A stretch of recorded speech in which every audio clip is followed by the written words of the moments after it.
Oi, gente, tudo bom? Agora nós continuamos com a terceira aula do nosso curso, que tem por tema Atenção ao Presente e Consciência Cósmica, a Filosofia como Exercícios Espirituais. Então,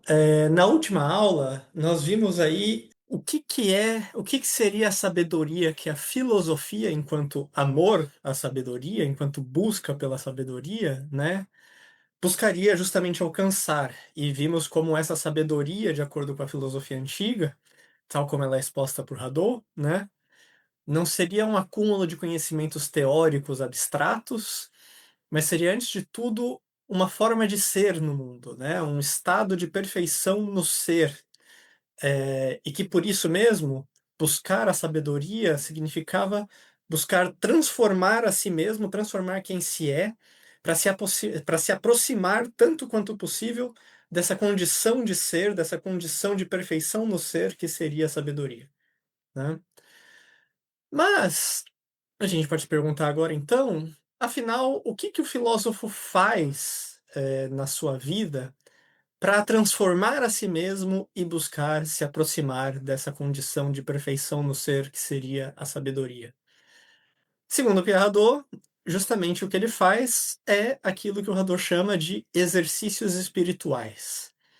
E aí, antes de qualquer coisa, a gente precisa ter clareza sobre o que o Hadot quer dizer aqui com exercícios espirituais, né? Isso, e no seu livro que tem exatamente esse nome, Exercícios Espirituais, ele diz que optou por chamar esses exercícios que os filósofos antigos faziam de espirituais, porque nenhum outro termo abarcaria de forma suficiente o escopo desses exercícios, a tudo aquilo que eles buscam transformar, né?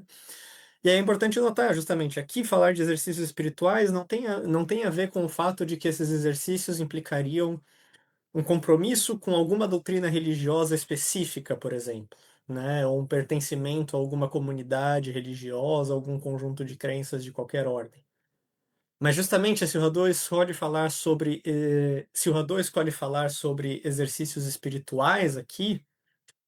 é porque esses exercícios eles visariam transformar o todo do espírito do indivíduo que os pratica, né? Nesse sentido, o Hadot busca dizer de forma bastante explícita, né? Veja, o que foi até o processo dele de chegar à conclusão de que esse era o melhor termo, né? Porque afinal, esses exercícios, eles não são meramente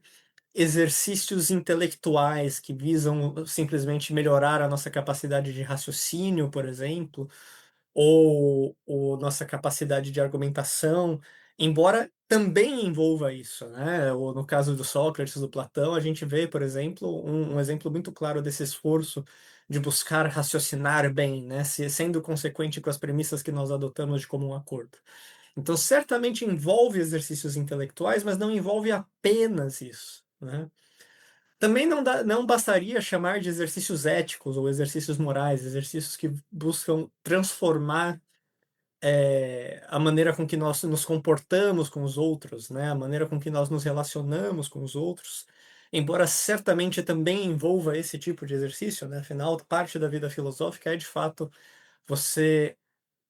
adotar uma certa maneira de se comportar perante os outros, perante a sociedade, perante ao mundo de que você faz parte e tendo em vista a sua maneira de se situar nele e de contribuir para ele, para sua comunidade, para sua sociedade de algum modo, né? Visando sempre agir da maneira certa. Então, certamente envolve também exercícios morais e exercícios éticos. Mas não apenas isso também, porque afinal o Hadot vai ser bastante enfático nesse ponto, os exercícios que os filósofos antigos praticavam buscavam transformar a nossa consciência, a nossa maneira de ser no mundo como um todo, né? Então eles não se voltavam apenas à transformação do nosso intelecto, mas à transformação da nossa imaginação, à transformação da nossa sensibilidade, até a transformação do nosso corpo físico mesmo, porque todas essas são as dimensões que constituem o nosso modo de ser consciente de nós mesmos e do mundo, né? Essas são todas as dimensões, digamos assim, das nossas formas de estarmos no mundo, de sermos conscientes do mundo e de nós mesmos. E para nos transformarmos, tendo em vista a aproximação da sabedoria, nós temos que transformar todas essas dimensões do nosso espírito, da nossa psique, né. Aqui espírito vem justamente nesse sentido de psique que o Hadot tem em vista aqui, como digamos assim, a gente poderia pensar nesse contexto, as mais diversas faculdades ou maneiras de, ser consciente das coisas, né, todas elas devem ser transformadas para que a gente possa, se aproximar desse estado de perfeição que é a sabedoria, né, e por isso mesmo, a filosofia como modo de vida busca praticar exercícios espirituais que nos transformem como um todo, busca melhor dizendo, praticar exercícios que, busca melhor dizendo, praticar exercícios que nos transformem como um todo e por isso mesmo que são chamados de exercícios espirituais. O Hadot, ele também acrescenta uma outra razão para chamar, esses exercícios de espirituais, que seria a de que por meio desses exercícios a gente buscaria essa conexão com o espírito objetivo,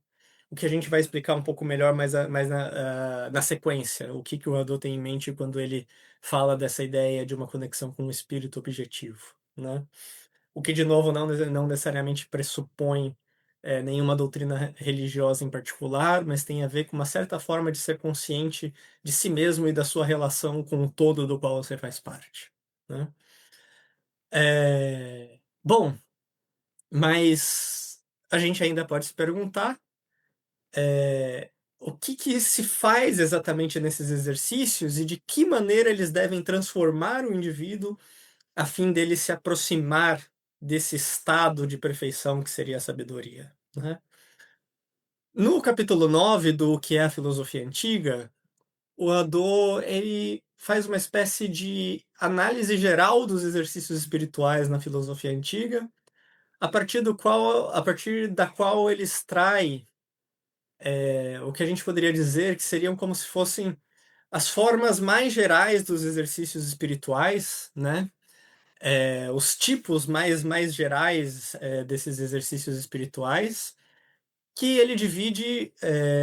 sobretudo aí em 2 categorias de exercícios que são complementares entre si, e a gente vai ver logo em que medida eles são complementares entre si, né. Mas a gente pode pensar que aí tem especialmente 2 tipos fundamentais de exercícios espirituais, que seriam praticados basicamente esses tipos gerais, né, seriam praticados, segundo o Hadot, basicamente por todas as escolas filosóficas antigas, embora, é claro, cada uma delas tivesse as suas próprias versões desses tipos gerais de exercícios espirituais, né. Mas o que são então esses 2 tipos gerais de exercícios espirituais? O primeiro é o que a gente poderia chamar do exercício espiritual,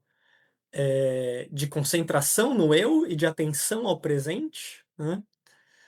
E o segundo, o que seria de expansão do eu ou de consciência cósmica. Em que consistem os exercícios do primeiro tipo, os exercícios de, concentração no eu e de atenção ao presente? Segundo o Hadot, esses seriam aqueles exercícios que seriam praticados a fim de fazer com que o indivíduo, cada vez mais foque inteiramente naquilo que ele vive aqui e agora, seja plenamente consciente de si no instante mesmo em que ele experimenta e vive as coisas que ele vive, né. Se trata justamente de trazer a sua atenção inteiramente ao instante presente. Como exemplos desses exercícios, o Hadot geralmente ele mobiliza muito 2 escolas filosóficas particulares, né, a do epicurismo e a do estoicismo, que talvez sejam algumas das escolas que de fato, onde de fato, esses exercícios espirituais podem ser enxergados com mais clareza.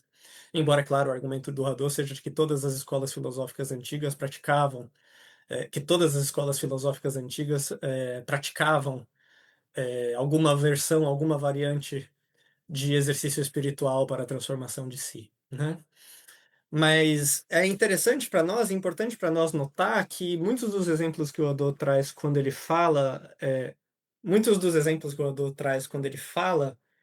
dessas escolas filosóficas, do epicurismo e do estoicismo, né, são exemplos que têm a ver com a leitura. a leitura de máximas que foram elaboradas pelos grandes mestres dessas escolas. O que pode parecer a princípio um pouco estranho diante do que a gente disse antes, né, de que a filosofia como modo de vida implica que o modo de vida tem precedência em relação ao discurso filosófico. E aí parece quase como se a gente estivesse voltando atrás, né, porque opa, mas espera aí, como pode ser uma parte tão importante dessas filosofias, o discurso e de alguma forma a meditação sobre esses discursos feitos pelos grandes mestres, se o discurso tem apenas um lugar secundário? Vejam, não há nenhuma contradição aqui, porque para além de dizer que o modo de vida ele tem precedência em relação ao discurso, a gente disse também ao mesmo tempo que o discurso muitas vezes é uma parte essencial do modo de vida filosófico, enquanto algo que permite justificar, transmitir e também praticar esse modo de vida, se exercitar nesse modo de vida. Então o discurso filosófico é importante, mas apenas na medida em que ele contribui para essa transformação de si mesmo e para viver esse modo de vida que é dedicado à busca dessa perfeição no ser que é a sabedoria, né. E por isso mesmo, aqui a gente embora a gente esteja falando de discurso, a gente está falando dessa ideia de meditar, né. Meditar sobre o sentido desses textos, dessas máximas formuladas por esses grandes mestres, o que quer dizer não simplesmente ler e absorver o seu conteúdo teórico, mas absorvê-lo, se apropriar dele de tal maneira que isso transforme a minha relação comigo mesmo e com o mundo no meu dia a dia, né. Eh, e em relação aos exercícios de atenção ao presente, o Hadot traz, por exemplo, do ponto de vista do epicurismo, a meditação, a proposta de meditação epicurista sobre o sentido da morte para nós, né. O epicurista teria justamente esse discurso filosófico apoiado numa certa visão da natureza, de como o mundo funciona, na física, nos termos deles, né, enquanto esse estudo da natureza, para os epicuristas, justamente, o mundo seria composto apenas de átomos e vazio. E em função de um movimento aleatório dos átomos que cairiam paralelamente no vazio, se constituiriam todos os mundos como diferentes combinações desses átomos, né, e nós mesmos nada mais somos do que uma certa combinação particular de átomos. Portanto, quando essa combinação particular que nós somos se desfaz, nós deixamos inteiramente de existir da perspectiva epicurista, né. Não há uma alma que existe mesmo quando o nosso corpo deixa de existir e que seria eterna, e que continuaria sentindo, pensando, tendo consciência das coisas. Mas uma vez que morremos, uma vez que o nosso corpo morre, nós cessamos inteiramente de existir. Mas, se é assim, a meditação que o epicurista propõe a partir dessa sua compreensão da física, é de que a gente deve entender que a morte não é nenhum mal para nós. Ela também não é nenhum bem, porque mal o que é o mal para nós é algo que nos faça sofrer, enquanto algo que é bom é algo que nos traz prazer. Mas quando nós estamos mortos, na medida em que nós não existimos de nenhuma forma, nós não sentimos nem dor nem prazer, e portanto a morte simplesmente não tem significado para nós, ela não é relevante. Porque justamente o único instante em que nós podemos sentir dor ou prazer é o instante presente. E, portanto, essa consciência de que nós não somos nada depois da morte, essa meditação sobre o fato de que nós não sentiríamos dor ou prazer depois da morte, mas toda dor ou prazer que nós sentimos aqui no instante presente, deve nos levar então a adotar essa postura na vida de focarmos inteiramente no instante presente, naquilo que nós estamos vivendo aqui e agora, no prazer ou na dor que nós podemos sentir,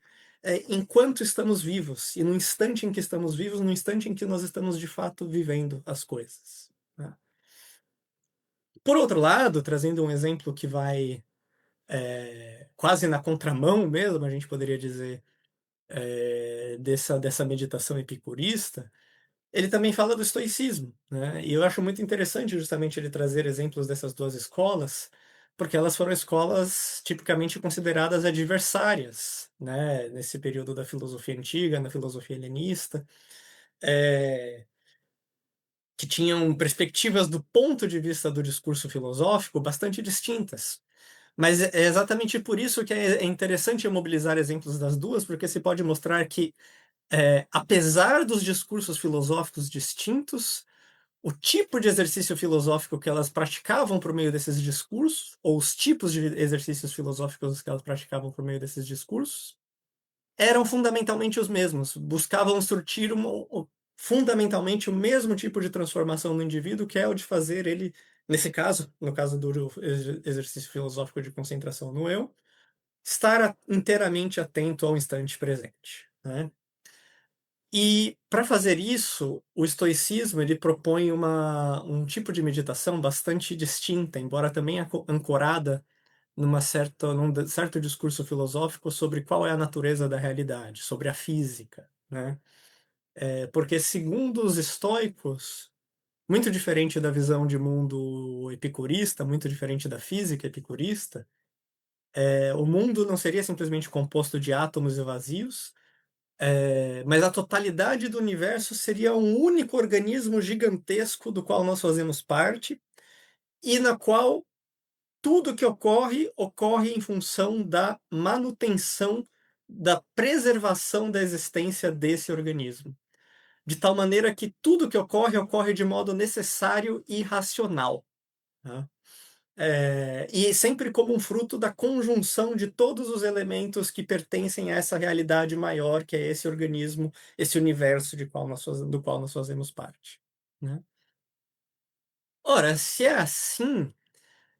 isso significa que nós não temos controle sobre as coisas, sobre o que acontece no mundo lá fora, né? Nós não temos controle sobre o que acontece no mundo lá fora. Eh, Nós não temos controle, afinal, do resultado das nossas ações, porque a gente pode tentar fazer alguma coisa, mas o que que vai acontecer como fruto disso depende de uma série de outros fatores que dizem respeito justamente à ligação entre todas essas coisas, dentro desse universo do qual nós fazemos parte, né? E uma ligação que não depende de nós, uma ligação que só depende justamente desse organismo, que para o estoicismo é a razão, é o logos, é o princípio que governa todo o universo, né? Mas que por isso nós não temos controle dos acontecimentos externos a nós. Nós podemos escolher como agir, mas o que que vai acontecer em função disso, nós não temos como controlar e tudo já está de uma certa forma pré-determinado, porque tudo acontece de forma necessária, então nós não podemos mudar o curso das coisas, né? Bom, diante disso, a gente pode se perguntar, então, se tem algo de que nós temos controle e que, portanto,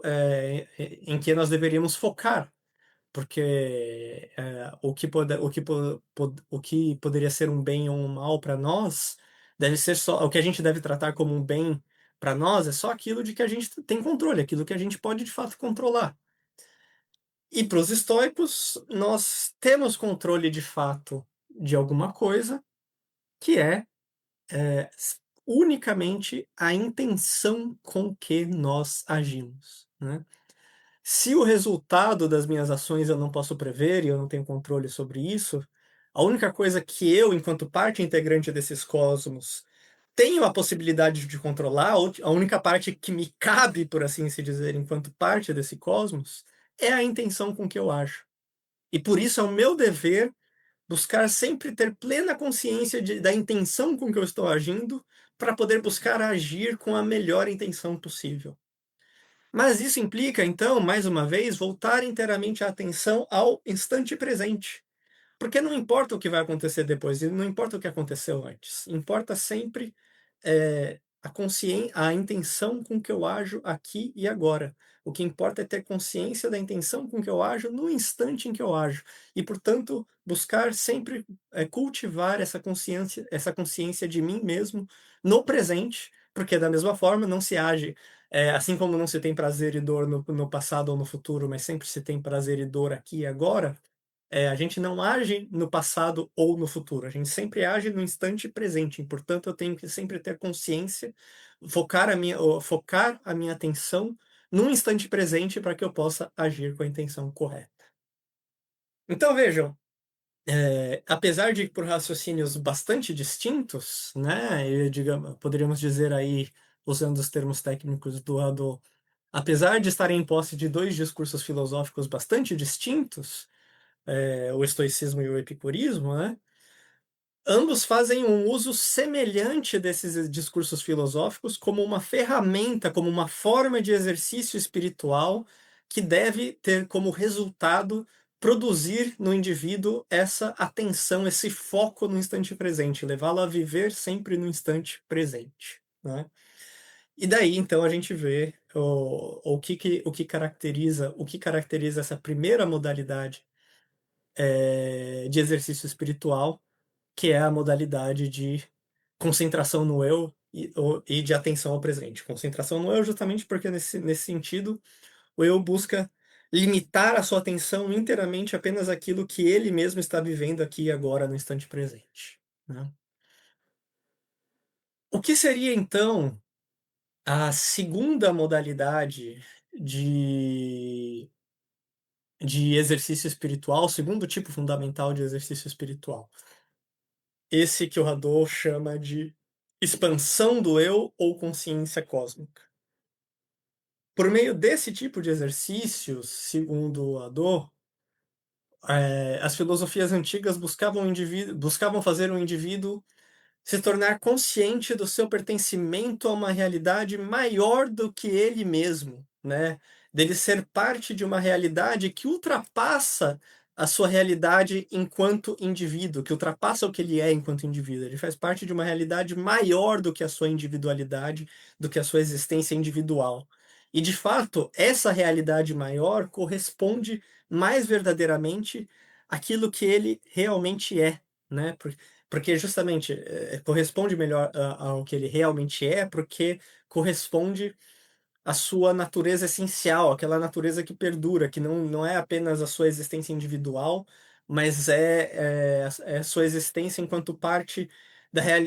desse todo da realidade, da qual ele, faz parte, né. Eh, e nesse sentido então, por meio desses ex e nesse sentido então, por meio desses exercícios, o indivíduo ele deve se tornar consciente de ser parte de uma realidade maior do que a sua existência individual, de ser mais do que ele é como indivíduo, né, de ser parte, de um todo, e alcançar e alcançar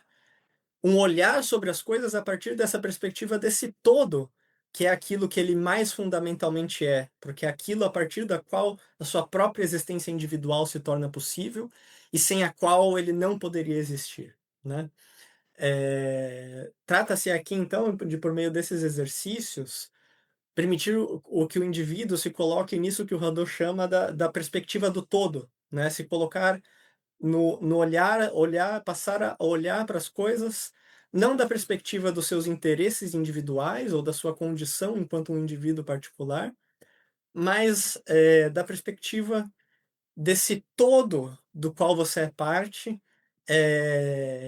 e segundo justamente esse olhar do todo, né. O que pode parecer um pouco difícil de entender no primeiro momento, de fato é, né, mas a questão é justamente cultivar uma consciência de si mesmo e das coisas, que não se pauta pelo seu olhar, pelo seu interesse individual pelas coisas, por exemplo, ou pela seu olhar limitado sobre as coisas, que é limitado a partir da sua visão, particular enquanto indivíduo, né. Mas tentar ver as coisas e a si mesmo a partir desse fato de se pertencer a esse todo, né. E por isso mesmo, dessa maneira, transformar a consciência que você tem das coisas e transformar a maneira com que você se relaciona com as coisas. E aqui, novamente, a gente pode extrair exemplos, evidentemente, da perspectiva do Hadot, das mais diversas escolas filosóficas antigas, mas, 2 das escolas das quais é mais fácil extrair exemplos claros, novamente, são o estoicismo e o epicurismo, né. Eh E aqui é mais fácil começar pelo estoicismo, porque justamente como o estoicismo tem essa perspectiva de que nós todos fazemos parte de um grande organismo que é o cosmos, né, e esse cosmos é o logos, é o princípio racional que governa todas as coisas, a gente pode entender, como por meio dessa meditação sobre esse pertencimento a esse organismo maior do que nós mesmos, né,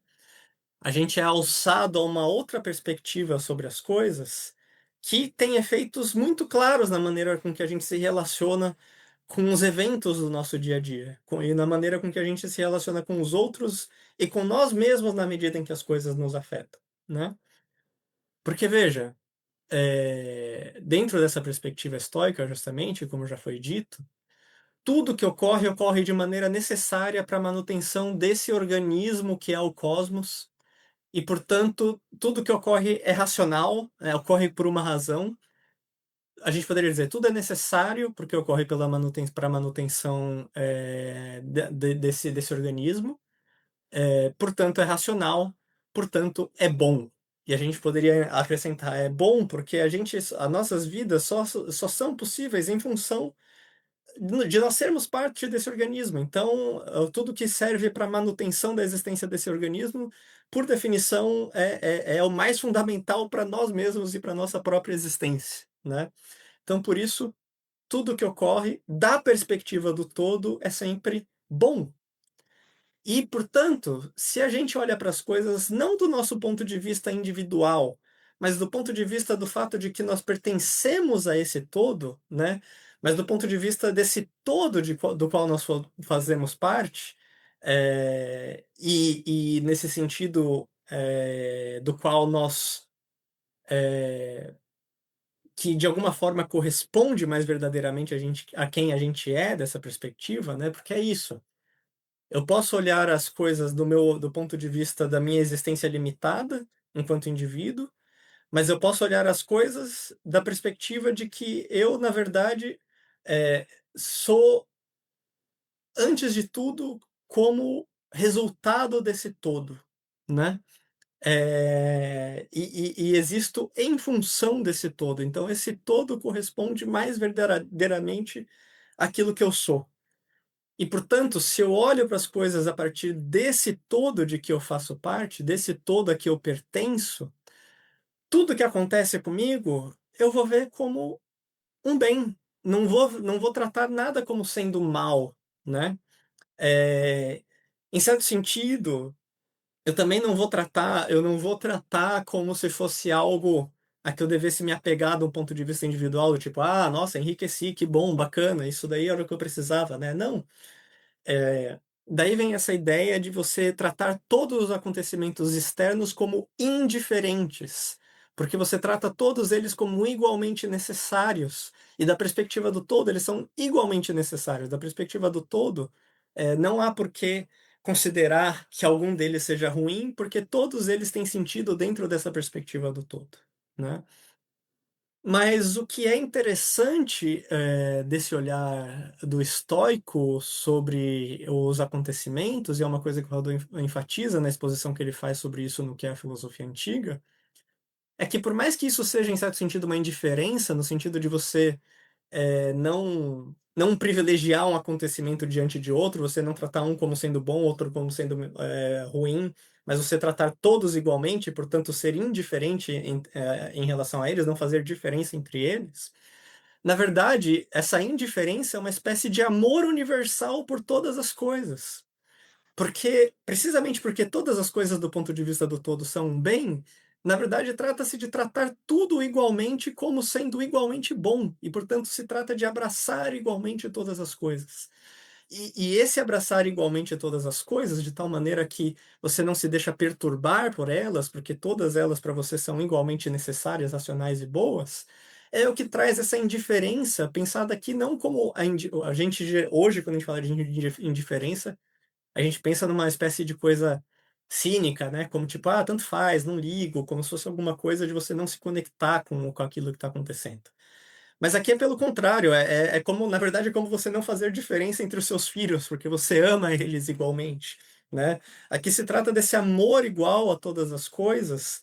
e que te permite não ser perturbado por seja lá o que aconteça e, portanto, desfrutar dessa condição de indiferença também no sentido de tranquilidade, de ataraxia, de paz de espírito, de não se perturbar pelo que quer que aconteça, né. De em todas as coisas, elas não te afetarem no sentido de te preocuparem ou te fazerem sofrer, mas você desfrutar dessa perfeita paz de espírito, que seria a própria sabedoria, né. Então, meditar sobre o fato de se pertencer a esse cosmos e que tudo nele ocorre de maneira necessária, racional e boa, deve justamente contribuir para que o filósofo, aquele que adota essa filosofia, ao se apropriar desse discurso por meio da meditação, ele no seu dia a dia olhe para as coisas a partir dessa perspectiva do todo e, portanto, seja capaz de se relacionar com elas de modo tranquilo. E também não se deixar, controlar pelas suas paixões, no sentido de alguma coisa que do seu ponto de vista individual talvez, fosse um fruto pudesse parecer um mal, porque de um olhar meramente individual pode parecer que algo ruim está acontecendo, mas se trata justamente de olhar as coisas que acontecem com você mesmo e olhar a si mesmo como estando antes de tudo relacionado com o todo, né. E cultivando essa consciência de pertencer ao todo e que, portanto, como para o todo tudo é um bem, para você também tudo, em última instância, na verdade, é um bem, não deve ser evitado, deve ser apenas aceito. Eh, e em relação aos epicuristas, né, que de novo, aqui a gente do ponto de vista do discurso filosófico, a gente tem 2 escolas bastante opostas entre si, né. Mas mesmo no epicurismo, em que você não tem essa visão do cosmos como um grande organismo, o Hadot enfatiza que tem essa perspectiva de que, por meio do conhecimento da física, por meio desse conhecimento de como os mundos se constituem a partir dos átomos e do vazio, desse movimento aleatório dos átomos, que permite criar as diversas combinações entre eles, nós somos alçados a uma espécie de perspectiva de olhar do todo. Nós olhamos as coisas não mais apenas do nosso olhar parcial, limitado, como indivíduos que são constituídos a partir dessa realidade, mas a partir do próprio princípio a partir do qual essa realidade se estrutura, né? E isso me alça um outro patamar, me produz uma outra consciência de mim mesmo e da realidade a que eu pertenço, né? Eh, Então, esses seriam justamente os exercícios de 2 exemplos, digamos assim, para nós compreendermos em que consiste esse tipo fundamental de exercício espiritual, que é o de consciência cósmica, de expansão do eu de consciência cósmica, né, em que o eu é capaz de se colocar na perspectiva, não na sua perspectiva, não na sua perspectiva das coisas enquanto mero indivíduo, mas se colocar nessa perspectiva do todo ao qual ele pertence. E isso contribuiria fundamentalmente para se aproximar desse estado da sabedoria, como esse estado de perfeição do ser, de perfeita paz de espírito, de plenitude, né. A plenitude, uma das pré-condições para se aproximar dessa condição de plenitude, seria justamente cultivar essa consciência de se fazer parte de uma realidade maior, mais plena, portanto, do que a minha mera,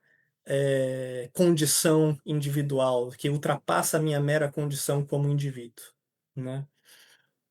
E por isso mesmo que o Hadot lá no início ele fala que esses exercícios espirituais também têm a ver com produzir essa conexão com o espírito objetivo. O espírito objetivo pensado aqui como esse termo amplo, né, para abarcar essa experiência desse pertencimento a uma realidade que ultrapassa a minha realidade individual, a partir da qual eu posso olhar as coisas não mais a partir da minha parte individual, digamos assim, né, mas olhar as coisas a partir dessa consciência de pertencer a um todo maior do que o que eu sou como indivíduo e, portanto, tendo consciência daquilo em mim que não é meramente individual e que me leva para além da minha individualidade, né. Bom, para concluir, a gente talvez pudesse se perguntar: "Mas por que afinal os filósofos antigos eles acreditavam que praticar esses tipos de exercício de atenção ao presente e de cultivar essa consciência cósmica contribuiriam para trazer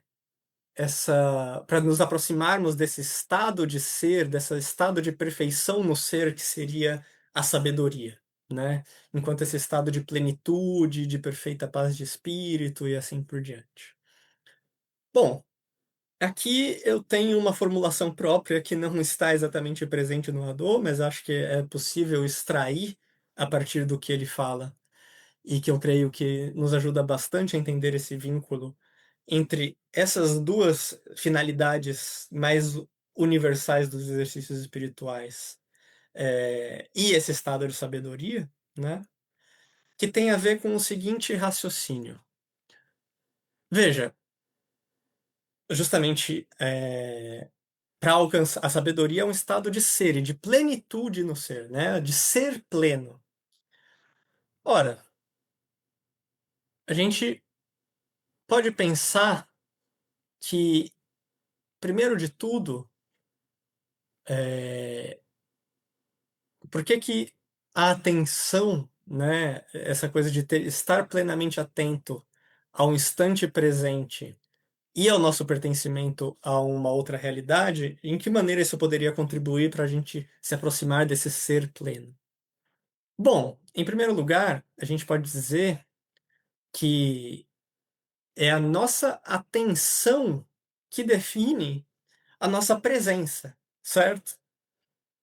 Tanto que, afinal, se a gente está